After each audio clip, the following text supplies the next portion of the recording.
हम लोग आज सेकेंड लेक्चर में इंडियन इकॉनमी के इसको जो प्रीवियस लेक्चर था उसमें आगे कंटिन्यू करेंगे। लास्ट टाइम पे हम लोगों ने बात करी थी फार्मर्स के बारे में, एग्रीकल्चर का जीडीपी में क्या कंट्रीब्यूशन है इसके बारे में समझा था।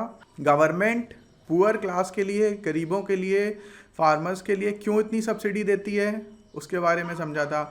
एक चीज़ हमें ये समझ में आई कि इंडियन रेलवे काफ़ी ज़्यादा सब्सिडी देता है और एक ये कितनी बड़ी अमाउंट हो सकती है इसको समझने के लिए हम ये एक ये एग्जांपल लेते हैं कि दुनिया के कई यूरोपियन और मतलब दुनिया के कई ऐसे देश हैं जिनकी टोटल पॉपुलेशन हमारे यहाँ हमेशा रेलों में बैठी रहती है। बात समझ में आई आपको?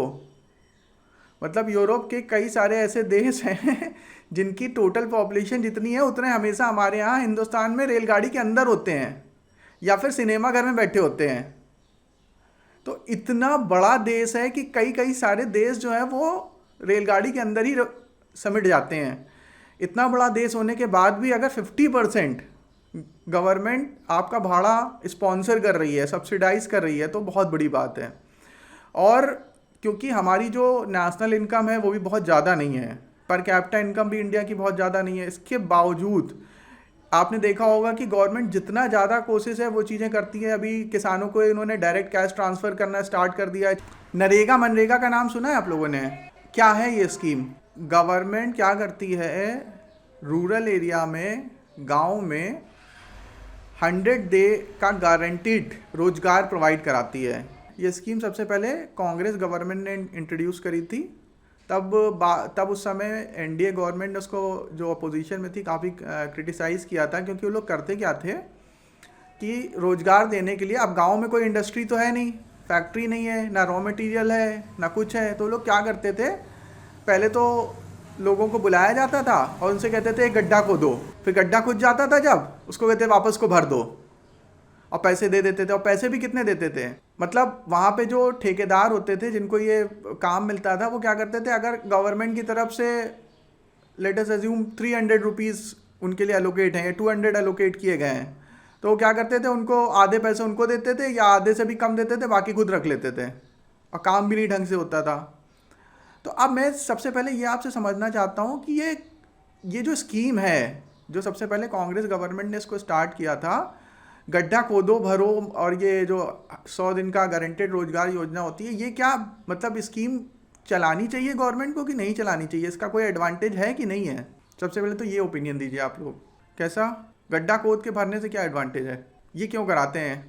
ये जो नरेगा मनरेगा तरह की स्कीम होती हैं, इसकी शुरुआत करी गई थी जब यूरोप में एक बार रिसेशन आया, और रिसेशन इतना ज़्यादा था, वर्ल्ड वॉर के समय की बात है, फर्स्ट वर्ल्ड वॉर ख़त्म हुई, सेकंड वर्ल्ड वॉर ख़त्म हुई, सारी इंडस्ट्री तबाह हो गई, लोग, बड़े बड़े देश बहुत गरीब हो गए, और उसी समय भारत भी आज़ाद हुआ। पूरी दुनिया में मतलब भुखमरी, सारी इंडस्ट्री तबाह हो चुकी थी, जगह जगह न्यूक्लियर बॉम्ब गिराए थे अमेरिका ने जापान पे, और बहुत भयानक वॉर हुई थी। जर्मनी ने बहुत तबाही करी थी, फ्रांस में, ब्रिटेन में, जापान ने अलग अलग जगहों पे बहुत तबाही करी थी, अमेरिका ने जगह जगह पे काफ़ी तबाही करी थी, रशिया में बहुत नुकसान हुआ था, रशिया ने जर्मनी का बहुत नुकसान किया था। तो इस तरह से पूरी इंडस्ट्री बर्बाद हो चुकी थी, वर्ल्ड ट्रेड रुक गया था, तो भयानक रिसेशन आ गया, मंदी। और जब रिसेशन आया तो अब ये हुआ इसको कैसे ठीक किया जाए, क्योंकि लोगों के पास खाने के लिए पैसे नहीं, यूरोप अमेरिका में बहुत दिक्कत होने लगी। तो अब गवर्नमेंट के पास ये तरीका था कि ऐसा करते हैं, इन लोगों को कुछ पैसे दे दिए जाएं, तो जब वो पैसे देंगे तो खर्च करेंगे तो उससे वापस डिमांड आएगी तो लोग क्या करेंगे, नए नए फैक्ट्री लगाएंगे, फिर से प्रोडक्शन स्टार्ट करेंगे, और जैसे ही प्रोडक्शन स्टार्ट करेंगे तो रॉ मटेरियल की डिमांड बढ़ेगी, एग्रीकल्चर प्रोडक्ट की डिमांड बढ़ेगी, लोगों को एम्प्लॉयमेंट मिलेगा, और ये सब सारी चीज़ें होंगी तो इकॉनमी वापस रिवाइव हो जाएगी। जब लोगों को एम्प्लॉयमेंट मिलेगा तो सैलरी मिलेगी, और बिजनेसमैन को रेवेन्यू मिलेगा, गवर्नमेंट को रेवेन्यू मिलेगा, ट्रेड स्टार्ट हो जाएंगी, प्रॉस्पेरिटी वापस आ जाएगी। ठीक है ना? यस और नो? ठीक है। लेकिन इसमें प्रॉब्लम क्या थी? इसमें प्रॉब्लम ये थी कि अगर गवर्नमेंट फ्री में पैसा देना शुरू कर दे किसी को, तो होता क्या है, उसकी हैबिट खत्म हो जाती है, काम करना नहीं है, सैलरी तो आ ही जाएगी, या फिर गवर्नमेंट पैसा दे देगी जो डायरेक्ट कैश ट्रांसफ़र कर रही है, तो लोगों की काम करने की हैबिट ख़त्म हो जाती है। एक बहुत अच्छी स्टोरी है, छोटी सी स्टोरी है, मैं आप लोगों को सुनाता हूँ। एक गांव में मतलब काफ़ी सारे लोग रहते थे और वहाँ पे सूखा पड़ गया। वो लोग ने क्या किया, सूखा इसलिए पड़ गया कि वो लोग इंद्रदेव की पूजा नहीं करते थे, तो इंद्रदेव नाराज हो गए उनसे। स्टोरी है, रियलिटी नहीं है, लेकिन सीखने के लिए काफ़ी कुछ मिलेगा। तो इंद्रदेव नाराज हो गए, उन्होंने कहा कि अब मैं इस गांव में कभी बारिश नहीं करूंगा। तो सारे गांव वाले बड़े परेशान, उनका शंकर जी के पास चलते हैं, तपस्या करते हैं। शंकर जी के पास गए कि इंद्रदेव बारिश नहीं कर रहे हैं, और इंद्रदेव ने पहले ही बता दिया था शंकर जी को कि ये लोग जो हैं वो हमारी पूजा नहीं करते हैं, यज्ञ नहीं करते हैं, हमारा सम्मान नहीं करते हैं, इसलिए मैंने इन लोगों को सजा दी है। शंकर जी ने कहा कि ऐसा है कि सजा तो आप लोगों को मिलेगी, आपने देवता का तिरस्कार किया है, लेकिन जब मैं आप लोगों से खुश हो जाऊंगा तो मैं डमरू बजाऊंगा, उसी समय बारिश होने लगेगी। और ये डमरू मैं 12 साल के पहले नहीं बजाऊंगा। अब सारे गांव वाले बिल्कुल निराश हो गए कि अब शंकर जी ने भी मना कर दिया है, 12 साल तक बारिश नहीं होगी, वो 12 साल बाद डमरू बजाएंगे तब बारिश होगी। तो गांव में वापस आ गए, सब लोग थक हार के बैठ गए कि जो जमी पूंजी है उससे काम करने लगे, या फिर कोई वो मजदूरी करने लगे, कुछ करने लगे, मतलब खेती का काम छोड़ दिया। और एंशियंट टाइम में खेती ही सबसे सम्मानजनक पेशा हुआ करती थी, मतलब किसान एक सम्मानित व्यक्ति होता था, अच्छे से काम करता था, अपनी वो खुद का ओनर होता था, अपनी ज़मीन का मालिक होता था, वो काम करता था। लेकिन गांव में एक आदमी था, वो क्या करता था, उसी तरीके से वो जाता था, अपने खेत में काम करता था, हल चलाता था, प्रॉपर सब काम करता था, बीज बोता था। तो गांव वाले कहते थे पागल हो गया है। सब उसको समझाते थे आके, भाई जब शंकर जी ने कह दिया है 12 साल में डमरू 12 साल बाद बजेगा, तब 12 साल बाद बारिश होगी, तो तुम ये रोज़ क्यों खेत में सुबह पहुंच जाते हो और क्यों काम करते हो? तो उसने कहा कि मैं इसलिए करता हूँ कि जब भी ये बारिश होगी या जब भी शंकर जी का डमरू बजेगा, तो तब मैं काम करना की हैबिट नहीं छूट जाए मेरी। तो ये चीज़ जो है माता पार्वती ऊपर से देख रही थी, स्वर्गलोक से। तो वो बहुत उनको अच्छा लगा कि नहीं, कितना मेहनती इंसान है। तो वो शंकर जी के पास गई, उन्होंने कहा कि महाराज ये काम ये करिए कि देखिए ये तो 12 साल बाद अब डमरू बजाएंगे, देखिए कितना मेहनती इंसान है, वो सोच रहा है कि वो काम करना ना भूल जाए, इसलिए वो रोज़ अपना काम खेत पे जाता है, हल चलाता है, काम करता है। और आपने इतने साल से डमरू नहीं बजाया, कहीं आप भी तो डमरू बजाना नहीं भूल गए हैं, चेक तो कर लीजिए। तो उन्होंने कहा ये बात तो सही है, सालों हो गए मैंने भी डमरू नहीं बजाया, जरा बजा के देखूं बजा भी पाता हूं कि नहीं ढंग से वापस। वैसे ही उन्होंने डमरू बजा दिया, और जैसे ही बजा दिया वैसे ही बारिश हो गई। तो बाकी सारे लोगों की तो हैबिट खत्म हो गई थी काम करने की, और वो किसान लगातार काम कर रहा था, तो उसको बहुत एडवांटेज मिला। तो मतलब यही होता है कि वो जो गवर्नमेंट ये मनरेगा नरेगा में जो गड्ढे भी खुदवाती है, या यूरोप और अमेरिका में क्या हुआ था, उनको डायरेक्ट पैसा दे सकते थे सीधे उनके अकाउंट में, लेकिन सीधे उनके अकाउंट में पैसा नहीं दिया गया। क्यों? क्योंकि हैबिट ना छूट जाए काम करने की। क्योंकि अगर सबको घर में बैठे पैसा मिलने लगेगा तो कोई कुछ काम ही नहीं करेगा, ना कोई प्रोडक्शन करेगा, ना कोई पढ़ाई करेगा। भाई आप लोग पढ़ाई क्यों कर रहे हैं? आगे चल के आपको पैसे कमाने हैं, चाहे आप जॉब करके पैसे कमाएं, चाहे आप बिजनेस करके पैसे कमाएं, चाहे आप कुछ भी करें, ठीक है, लेकिन सबका ऑब्जेक्टिव क्या है कि मनी अर्न करना। कोई बिजनेसमैन हो, कोई सर्विस प्रोवाइडर हो, कोई लेबर क्लास का बंदा हो, कोई फार्मर हो, सबका अल्टीमेट ऑब्जेक्टिव ये है पैसा कमाना। लेकिन अगर पैसा ही उसके डायरेक्ट अकाउंट में आ जाएगा तो क्यों काम करेगा? ना कोई प्रोडक्शन होगा, ना कोई खेती करेगा, ना कोई काम करेगा, तो इसलिए सारा काम रुक जाएगा, इकॉनमी तबाह हो जाएगी। इसलिए चाहे अगर कुछ काम नहीं मिलेगा तो गवर्नमेंट कहती है तुम ठीक है गड्ढा ही खोदो, वापस भर देना, लेकिन फ्री में पैसे नहीं देंगे, ताकि काम करने की हैबिट ना छूटे। क्लियर है? तो ये जो हमारी मैथोलॉजी में इस तरह की कहानियां हैं, वो यही सब चीज़ें बताती हैं, वो मतलब इकॉनमी का गूढ़ रहस्य भी बताती हैं। तो ये जो नेक्स्ट स्लाइड आप देख रहे हैं, ये हो क्या रहा है कि ये यूरोपी, फ्रांसीसी, पुर्तगाली, ब्रिटेन, ईस्ट इंडिया कंपनी के नाम से उन्होंने कंपनियां बनाई, और वो ईस्ट यानी कि भारत के साथ व्यापार करने आए।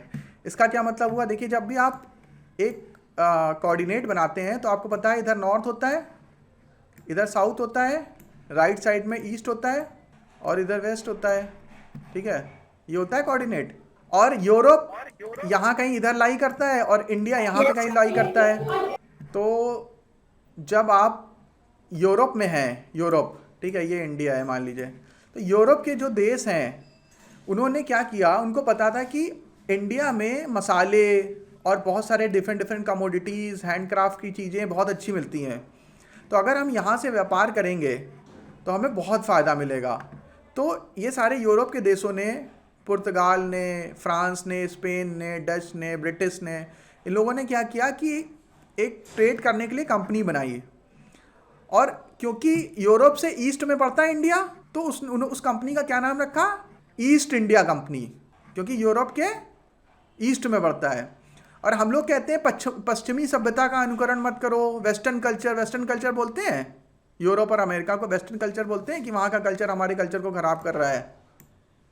तो क्यों? क्योंकि वो जो यूरोप और अमेरिका है वो हमारे वेस्ट में पड़ता है, इधर ये पश्चिम है, वेस्ट मतलब पश्चिम, ईस्ट मतलब पूर्व। तो हम लोग इसीलिए कहते हैं यूरोप और अमेरिका जो है वो वेस्ट में पड़ता है, तो हम लोग कहते हैं पश्चिमी सभ्यता का अनुकरण नहीं करना है, हमारे इंडियन ट्रेडिशन कल्चर बहुत अच्छे हैं। दूसरा, इंडिया के राइट हैंड साइड में ईस्ट में जापान वगैरह पड़ता है, ठीक है।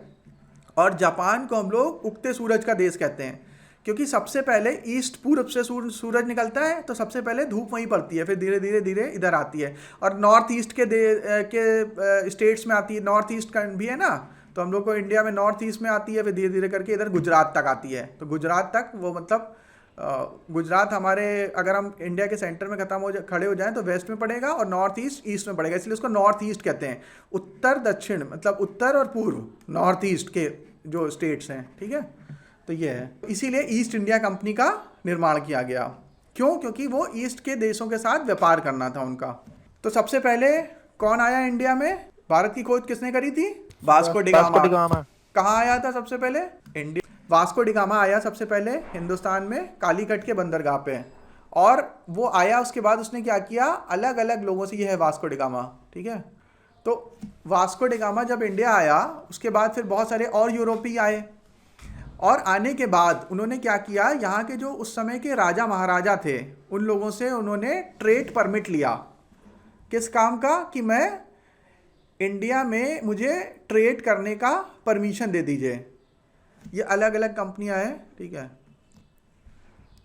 ये लोगो हैं, ये डच ईस्ट इंडिया कंपनी है, ये पुर्तगीज ईस्ट इंडिया कंपनी है, पुर्तगाल की है, ये डच की थी, ये फ्रांस की ईस्ट इंडिया कंपनी, और ये किसकी है, ये लोगो किसका है, ये ब्रिटेन की ईस्ट इंडिया कंपनी है। ब्रिटेन, इंग्लैंड और यूके, यूनाइटेड किंगडम, ये तीनों एक ही देश हैं, अलग अलग नहीं है।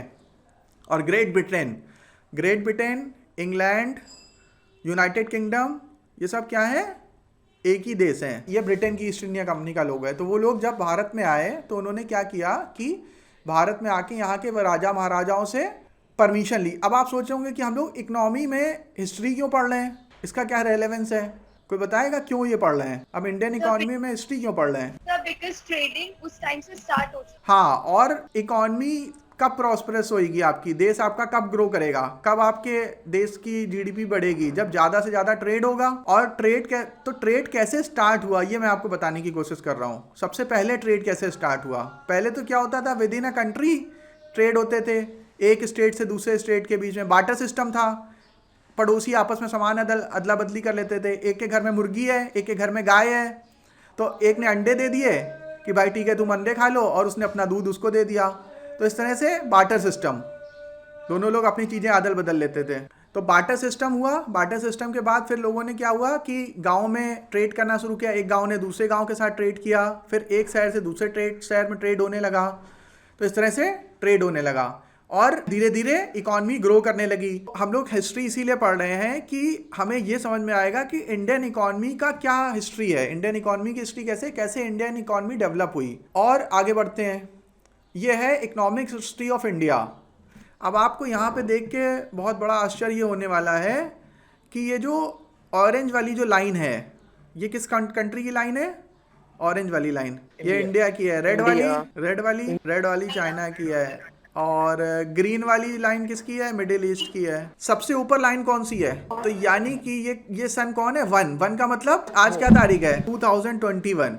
तो आज 2021 चल रहा है, तो ये क्या है? ये वन है, यानी आज से 2000 साल पहले की बात हो रही। पीछे इसको अगर हम एक्सटेंड करें तो कुछ इस तरह का स्थिति था, यानी कि कई हजारों साल तक हिंदुस्तान दुनिया का अनडिस्प्यूटेड इकोनॉमिकल सुपर पावर था। ये देख रहे हैं, सबसे ज़्यादा दुनिया की जीडीपी में कंट्रीब्यूशन किसका था? हिंदुस्तान का था, इंडिया का था। और इंडिया की जो टेरिटरी थी वो आज का पाकिस्तान, अफगानिस्तान, इराक, ईरान, ये सारा का सारा जो था हिंदुस्तान की टेरिटरी में शामिल था। ये हम बात कर रहे हैं बिफोर क्राइस्ट, जब मौर्य डायनेस्टी चल रही थी। चंद्रगुप्त मौर्य ने अपना साम्राज्य बहुत बड़ा कर लिया था। सम्राट अशोक ने अपना साम्राज्य बहुत बड़ा कर रखा था। और औरंगजेब यानी लगभग 16वीं-17वीं शताब्दी तक, यहाँ तक ये औरंगजेब का काल है, मुगल एम्पायर खत्म हो रहा था। तब तक हिंदुस्तान का जो टेरिटरी था वो दुनिया का सबसे बड़ा मुल्क में से एक होता था। अमेरिका उस समय एग्जिस्ट ही नहीं करते थे। क्यों? क्योंकि वो यूरोप की कॉलोनी थी। और अमेरिका जो समय यूनाइटेड स्टेट ऑफ अमेरिका जिसको कहते हैं, वो 50 देशों का समूह था। 50 अलग अलग देश थे। इसीलिए अगर आप अमेरिका का फ्लैग देखेंगे तो उसमें 50 स्टार बने होते हैं। और वहाँ का जो हर एक स्टेट होता है उसके पास काफ़ी राइट्स होते हैं। और वहाँ का गवर्नर एक तरह से वहाँ के प्रेसिडेंट की तरह होता है एक स्टेट का। मतलब अमेरिका में वहाँ के जो राज्य हैं उनको बहुत ज़्यादा पावर दी गई है। इंडिया में क्या है, सेंट्रलाइज सिस्टम है। इंडिया में मैक्सिमम पावर सेंटर के पास है, प्राइम मिनिस्टर और प्रेसिडेंट के पास है। जो प्रेसिडेंट है वो किसी भी स्टेट के चीफ मिनिस्टर को, सरकार को बर्खास्त कर सकता है। आर्टिकल 356 सुना है किसी ने इसके बारे में? हाँ, तो आर्टिकल 356 में ये राइट है प्रेसिडेंट के पास कि वो किसी भी राज्य के चीफ मिनिस्टर को बर्खास्त कर सकता है, वहाँ की असेंबली को भंग कर सकता है, और वहाँ पे प्रेसिडेंट रूल लगा देगा। यानी कि डायरेक्ट जो है वो सेंटर के पास कमांड आ जाएगी। प्रेसिडेंट क्या करता है, अपने एक रिप्रेजेंटेटिव जिसको कहते हैं गवर्नर, स्टेट का गवर्नर, उसके थ्रू रूल स्टार्ट कर देता है। और गवर्नर जो होते हैं वो इनडायरेक्टली किसके कंट्रोल में होते हैं? प्राइम मिनिस्टर के। क्योंकि रूलिंग पार्टी ही अलग अलग स्टेट में गवर्नर्स को अपॉइंट करती है अपनी मर्जी से। इसके लिए कोई मेरिट नहीं होती है, जो उनको ठीक लगता है उस हिसाब से वो गवर्नर अपॉइंट करते हैं। तो यानी कि इंडिया का जो सिस्टम है उसमें सेंट्रलाइज सिस्टम है, और अमेरिका में ऐसा नहीं है। तो अगर आप ये देखें, अगर इकोनॉमिक हिस्ट्री ऑफ इंडिया देखें तो आपको पता चलेगा कि पूरी दुनिया की जीडीपी में लगभग 30 से 50% तक का कंट्रीब्यूशन सिर्फ इंडिया करता था। और ऐसा 1-2 साल नहीं रहा, ऐसा हजारों सालों तक होता रहा।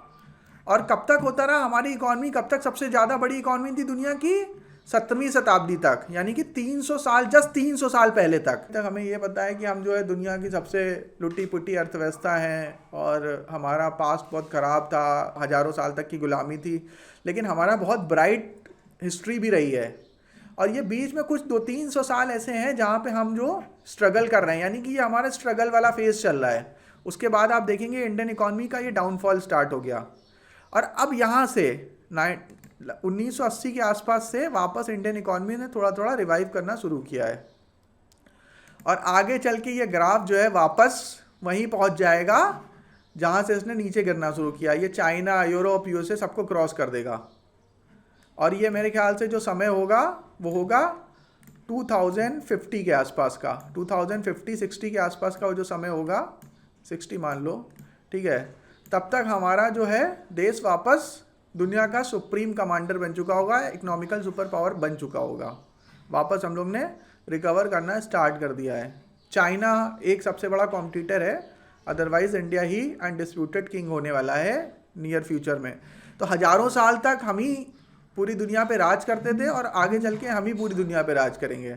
बीच का ये 200-300 साल का ख़राब समय था जब इंडियन इकॉनमी तबाह हुई। और किसकी वजह से तबाह हुई? मुगल्स। कौन बोल रहा है? सर तुमने अकबर महान के बारे में नहीं पढ़ा है? अकबर भी महान था, औरंगजेब तो खराब था। औरंगजेब का टेरिटरी पता है अकबर से बड़ी थी। और शाहजहां के समय में सबसे ज़्यादा प्रॉस्पेरिटी थी इंडिया में। एक्चुअली मुगल्स जो थे वो थे विदेशी, लेकिन उन्होंने हिंदुस्तान को अपना मादरे वतन समझ लिया था, अपना घर समझ लिया था, अपना वतन समझ लिया था। मुगल्स अपने आप को, यानी कि बाद में बाबर तो बाहर से आया था, लेकिन बाद के जो उसके लोग थे वो फिर उन्होंने हिंदुस्तान को ही अपना घर बना लिया। तो जब उन्होंने हिंदुस्तान को अपना घर बना लिया तो हिंदुस्तान की तरक्की के लिए काम किया, यहाँ के इंफ्रास्ट्रक्चर के लिए काम किया। मुगल्स कहीं से लूट के पैसा लेके बाहर अफगान नहीं चले जाते थे। तो इसलिए मुगल्स को हम लोग ख़राब नहीं बताएंगे। मुगल्स ने बहुत अच्छा काम किया, इंफ्रास्ट्रक्चर बहुत अच्छा दिया। हाँ, औरंगजेब ने गड़बड़ करी, और उसी का नतीजा ये हुआ कि पूरी मुगलिया सल्तनत जो दुनिया की सबसे बड़ी हुकूमत थी वो बर्बाद हो गई। अगर औरंगजेब अच्छे से चीज़ करता, वो सर्वधर्म समभाव पे काम करता, वो हिंदुओं के ऊपर इतना ज़्यादा वो ना करता, सिखों के ऊपर हिंदुओं के ऊपर इतना अत्याचार ना करता, तो फिर अंग्रेजों की बिसात की वो मुगल डायनेस्टी से लोहा ले सके, वो बहुत स्ट्रांग थे। वापस आते हैं, इसको ध्यान से समझिए। अब देखो इसके बाद मैं आपको एक स्लाइड और दिखाता हूँ, ये वही वाली स्लाइड है लेकिन इसमें कुछ चीज़ें और इंट्रोड्यूस कर दी गई। आप देखिएगा इसमें ये जो आप देख रहे हैं जो येलो लाइन है जिसमें इंडिया की इकॉनमी सबसे ऊपर है, यानी कि ये 35%, तो यानी पूरी दुनिया अगर 100 रुपये कमा रही है तो उसमें 30% का कंट्रीब्यूशन किसका है? इंडिया का है। फिर ये घटने लगा धीरे धीरे। ये कब है? दिल्ली सल्तनत। दिल्ली सल्तनत का मतलब ये अब यहाँ से विदेशी लोग आना शुरू हो गए। कौन राजा थे दिल्ली सल्तनत के? तुगलक मोहम्मद गौरी था पहले आए थे। हाँ, मोहम्मद गौरी। फिर उसके बाद कुतुबुद्दीन ऐबक। कुतुबुद्दीन ऐबक आया। फिर उसके बाद इल्तुतमिश। उसके बाद रजिया सुल्तान। राहुल, हिस्ट्री का इंटरेस्ट है क्या तुम्हारा हिस्ट्री में? Yes sir. वेरी गुड, इसको अच्छे से और करते रहो, आगे सिविल सर्विसेज वगैरह में हिस्ट्री बहुत काम आती है। ये दिल्ली सल्तनत का समय था जब मोहम्मद गौरी, फिर उसके बाद कुतुबुद्दीन ऐबक जिसने कुतुब मीनार बनवाना शुरू किया था, फिर इल्तुतमिश ने उसको कंप्लीट कराया, और इल्तुतमिश के बाद उसके जो बेटे थे वो नालायक थे, तो उसने उसकी जो लड़की थी रजिया, उसको सुल्तान बनाया। लेकिन फिर वो लोगों ने एक्सेप्ट नहीं किया कि एक उस समय मतलब 1000 साल पहले कोई एक लड़की बड़े बड़े सरदारों के ऊपर, सूरमाओं के ऊपर शासन करे, ये मतलब उनसे बर्दाश्त नहीं हुआ, तो वो फिर नहीं चल पाया, कुछ ही साल रहा। फिर उसके बाद फिर मुगल्स आ गए, बाबर आया फरगना से आया था वो। फिर उसके बाद फिर यहाँ पे शाहजहाँ ने ताजमहल बनाया। अब देखिए जब शाहजहाँ का टाइम चल रहा था, शाहजहाँ और औरंगजेब का टाइम चल रहा था, उस समय इंडिया की इकॉनमी वापस नंबर 1 हो गई थी। चाइना देखो नीचे चला गया, देख रहे हैं? बीच में तो चाइना ऊपर आया जब दिल्ली सल्तनत वाले हारे, मुगल्स आए इंडिया में, बहुत आक्रमण होने लगे, तो चाइना वापस ऊपर निकल गया। मिंग डायनेस्टी चल रही थी यहाँ पे, और वापस लेकिन शाहजहाँ के समय में, शाहजहाँ और औरंगजेब के समय में हम लोग फिर से सबसे बड़ी इकॉनमी हो गए थे, और पूरी दुनिया में लगभग 25% का कंट्रीब्यूशन चाइना करता था। देखो ये लगभग बैलेंस है, तो 25% का कंट्रीब्यूशन चाइना करता था, 25% का कंट्रीब्यूशन इंडिया करता था, बाकी पूरा दुनिया 50% का कंट्रीब्यूशन करता था। Europe, America, middle east, central Asia सब मिला के। सिर्फ 2 देश, अगर पूरी दुनिया 100 रुपये कमा रही है तो 25 रुपये चाइना कमाता था, 25 रुपये इंडिया कमाता था, बाकी 50 रुपये में पूरी दुनिया। लेकिन जब अंग्रेज आए, जब ईस्ट इंडिया कंपनी आई, फिर वहाँ से हमारा डाउनफॉल स्टार्ट हो गया, और बिल्कुल ज़ीरो के आसपास आ गए हम लोग। देख रहे हैं, ये लगभग ज़ीरो के आसपास आ गए। 2% की इकॉनमी बची हमारी। 25% की इकॉनमी थी अकबर के समय में, और उसको घटा के उन्होंने 1 या 2% पे पहुंचा दिया। अंग्रेजों ने इतना एक्सप्लॉइट किया। आपने सुना होगा कि हमारे देश को सोने की चिड़िया कहा जाता है। क्यों कहा जाता है सोने की चिड़िया? और इतना सोना कहाँ से आया था, कैसे आया देश में इतना सोना, क्यों कहा जाता है सोने की चिड़िया? एकदम एग्जैक्टली यही है कि क्योंकि पूरे दुनिया के देश उस समय इंडिया की खोज कर रहे थे। और आपको पता है अमेरिका की खोज कैसे हुई थी? अमेरिका की खोज किसने करी थी? कोलंबस। क्रिस्टोफर कोलंबस ने। राहुल की हिस्ट्री बड़ी अच्छी है। तो क्रिस्टोफर कोलंबस ने जब अमेरिका की खोज करी थी तो वो अमेरिका के लिए नहीं निकला था अपने देश से। वो कहाँ के लिए निकला था? इंडिया। वो इंडिया जाने के लिए निकला था। वो भटकते हुए अमेरिका पहुंच गया, और अमेरिका के जो काले निवासी थे, जो मूल निवासी वहाँ के थे, उन लोगों को उसने क्या नाम दिया? Red Indians. उसने सोचा इंडिया पहुंच गए, और रेड इंडियन नाम वहीं पे मिला उनको कि रेड इंडियन यही है। मतलब वो ये समझ रहा था कि वो इंडिया पहुंच गया है। यानी कि अमेरिका की खोज भी क्यों हुई? हिंदुस्तान के लालच में। लोग सोच रहे थे कि इंडिया जाना है मुझे, तो वो गलती से भटकते हुए अमेरिका पहुंचे। इतना ज़्यादा वो बेकार स्टेट या कोई उसकी कोई वैल्यू नहीं थी। अगर आप इसमें ग्राफ में भी देखेंगे तो अमेरिका का कंट्रीब्यूशन देखो क्या है, 0। कब तक? 17वीं 18वीं शताब्दी तक अमेरिका का कंट्रीब्यूशन वर्ल्ड ग्लोबल इकॉनमी में कितना है? 0 ही है, कहीं नहीं स्टैंड कर रहा है। उसके बाद एकदम से ये बहुत तेज़ी से डेवलप हो गया।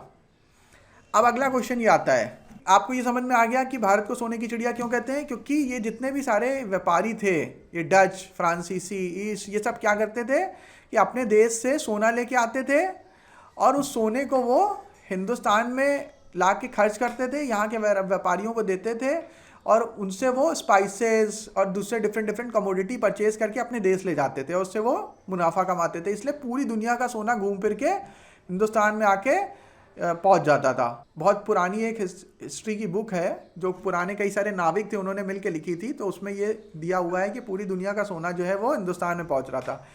इसीलिए हमारा जो हाउस होल्ड गोल्ड रिजर्व है, मतलब आरबीआई का के हिसाब से नहीं, हमारे अगर घरों में और मंदिरों में जो सोना है वो अभी भी मेरे ख्याल से पूरी दुनिया में सबसे ज़्यादा इंडिया में ही होगा, इतना ज़्यादा लूटने के बाद भी।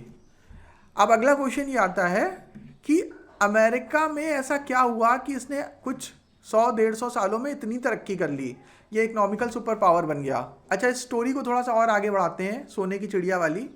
तो क्या हुआ कि सोने की चिड़िया थी, वो सारा सामान लेके आते थे, तो स्थिति खराब कब होने लगी? फिर ये तो फेवरेबल कंडीशन थी, फिर स्थिति खराब कैसे होने लगी? भारत गरीब कैसे होने लगा? ठीक है, तो इसमें बैटल ऑफ प्लासी को इसमें माइलस्टोन माना जाता है। प्लासी की लड़ाई में बंगाल के नवाब को हराया था सबसे पहले अंग्रेजों ने, और अंग्रेज यहाँ पे एक तरह से वो दीवान बन गए, जागीरदार बन गए। उन्होंने क्या किया, रेवेन्यू कलेक्ट करने का राइट भी छीन लिया, मतलब यहाँ के राजाओं को हराना शुरू किया धीरे धीरे करके, क्योंकि सब आपस में लड़ते थे, एक दूसरे की कोई हेल्प नहीं करता था। और अंग्रेज डिवाइड एंड रूल की पॉलिसी करते थे, चालाक थे, बुद्धिमान थे, उनके पास वेपन स्ट्रांग थे, उनकी थोड़ी जीन्स वगैरह भी स्ट्रांग थी, लंबे चौड़े होते थे, उनकी स्किल्स अच्छी थी। तो वो लोग क्या करते थे कि वो यहाँ के लोगों को ब्राइब दे के, कैसे भी करके, लालच दे के, कुछ करके अपनी तरफ मिला लेते थे, और धीरे धीरे उन्होंने एक एक राजाओं को ख़त्म करना शुरू किया, और वो खुद उनके पास राइट आ गए रेवेन्यू कलेक्ट करने के। तो जब रेवेन्यू कलेक्ट करने के राइट आ गए, तो अब उनको पैसा अपने देश से लेके नहीं आना है, ब्रिटेन से पैसा लेके आने की ज़रूरत नहीं पड़ती है। वो क्या करते थे, यहीं से रेवेन्यू कलेक्ट करते थे, रॉ मटेरियल कलेक्ट करते थे, फिर उसको अपने जहाज़ों में लाद के, क्योंकि ब्रिटेन की जो नेवी थी वो सबसे स्ट्रांग मानी जाती है, रॉयल नेवी अभी भी है, तो रॉयल नेवी को बहुत स्ट्रांग माना जाता था उस समय, उसकी नेवल पावर बहुत स्ट्रांग थी। इसकी वजह से उसने पूरी दुनिया में राज किया। एक समय कहा जाता था ब्रिटेन का सूर्य कभी अस्त नहीं होता था, मतलब पूरी दुनिया की टेरिटरी में ब्रिटेन को ने अपनी कॉलोनी बना रखा था। Australia, America, Africa, China, India, सबको, न्यूजीलैंड, इस सबको उसने अपनी कॉलोनी बना रखा था, और कहीं ना कहीं उसके टेरिटरी में सूरज जरूर निकला होता था। पूरी दुनिया के उसमें इतने ज़्यादा बड़े भाग पे कब्जा कर लिया था कि कहीं ना कहीं सूरज जरूर निकला होता था, दिन होता था, तो उसको कहते थे ब्रिटेन का सूर्य कभी अस्त नहीं होता। ये कमाल वो क्यों कर पाया? जस्ट बिकॉज ऑफ उसकी नेवल पावर, उसकी नेवी बहुत स्ट्रांग थी, पूरी दुनिया में उसके जहाज घूमते रहते थे, और उनके पास स्किल्स थी, वेपन्स थे, तो वो उन्होंने बहुत अच्छे से काम किया। जब उन्होंने यहाँ से रेवेन्यू कलेक्ट करना शुरू कर दिया, रॉ मटेरियल कलेक्ट करा, ब्रिटेन में इंडस्ट्रियलाइजेशन स्टार्ट हो गया था, जेम्स वॉट ने स्टीम इंजन बनाया, पावर लूम का आविष्कार हुआ, और बड़े बड़े साहित्य लिखे गए, बड़े बड़े साइंटिस्ट आए, एल्बर्ट आइंस्टीन, न्यूटन, इस तरह के बहुत, कैपलर, जर्दानो ब्रूनो, प्लूटो, ये सब सारे अच्छे अच्छे स्कॉलर्स सब आए। वो उसी समय कई सौ सालों का बीच का इतिहास था, तो कि लिटरेचर भी इम्प्रूव हुआ, साइंस एंड टेक्नोलॉजी भी इम्प्रूव हुई, यूरोप में इंडस्ट्रियलाइजेशन स्टार्ट हुआ, और इंडस्ट्रियलाइजेशन स्टार्ट हुआ तो उसके लिए रॉ मटेरियल वो इंडिया से और अपनी कॉलोनियों से ले जाने लगे। तो अब उनको पैसे लाने की ज़रूरत नहीं थी अपने देश से, यहाँ से रॉ मटेरियल ले जाते थे, अपने यहाँ प्रोसेस करते थे, फिनिश करते थे, फिनिश गुड को वापस ला के इंडिया में और दूसरे कॉलोनियों में बेच देते थे। और जो बचा हुआ पैसा होता था, मतलब किसानों से 50% तो उन्होंने रेवेन्यू टैक्स वसूल लिया, लगान ले लिया, और बचा हुआ 50% पैसा जो था वो उन्होंने क्या किया, अब उन्होंने इंडियन प्रोडक्ट खरीद लिए है। तो इसीलिए हमारी आदत अभी भी है कि हम लोग Indians are obsessed about imported products. हम लोग जो विदेशी सामान है, विदेशी ब्रांड है, उसके ऊपर अभी भी बहुत ज़्यादा रिलाई करते हैं। हम सोचते हैं कि अगर विदेशी है, इम्पोर्टेड है, तो वो बहुत अच्छा होगा। ठीक है, जैसे कि अगर हम लोग सुबह से लेकर शाम तक जितने भी सामानों का इस्तेमाल करते हैं, इसमें 80-90% इम्पोर्टेड ही होती है, हम अपने देश के सामान का उतना इस्तेमाल नहीं करते हैं। तो जबकि हमें धीरे धीरे, अगर हमें अपनी इकॉनमी को इम्प्रूव करना है, तो हमें क्या करना पड़ेगा, हमें पहले क्या होता था, पूरी दुनिया से इंडिया क्या करता था, पूरी दुनिया को एक्सपोर्ट करता था, सब लोग यहाँ आते थे, सामान यहाँ से लेके जाते थे। अभी क्या है, अब उल्टा हो गया है, हम लोग 90% सारी चीज़ें बाहर से खरीदते हैं और कुछ नहीं बेचते हैं, 10% एक्सपोर्ट करते हैं और 90% इंपोर्ट करते हैं। तो इसकी वजह से हमारी इकॉनमी वीक हो रही है, लगातार वीक होती चली जा रही है, और अभी भी ग्लोबल जीडीपी में हमारा कंट्रीब्यूशन 6-7% के आसपास है। इसको जरा एक बार चेक करिएगा, इस समय ग्लोबल जीडीपी में इंडिया का कंट्रीब्यूशन कितना है। और अंग्रेज जब यहाँ से गए थे, तब उन्होंने कितना छोड़ा था, 1 या 2% पे छोड़ा था, लगभग 0 ही कर दिया था। मतलब हमारा उस समय 25% का कंट्रीब्यूशन था जब वो आए, और वहाँ से उन्होंने उसको 0 पे पहुँचा दिया। तो हम लोग अपनी क्लास यहीं ख़त्म करते हैं, इसको नेक्स्ट टर्न पे कंटिन्यू करेंगे। लेक्चर 3 में मिलते हैं। आपको बढ़िया समय है देने तो। के लिए बहुत बहुत शुक्रिया।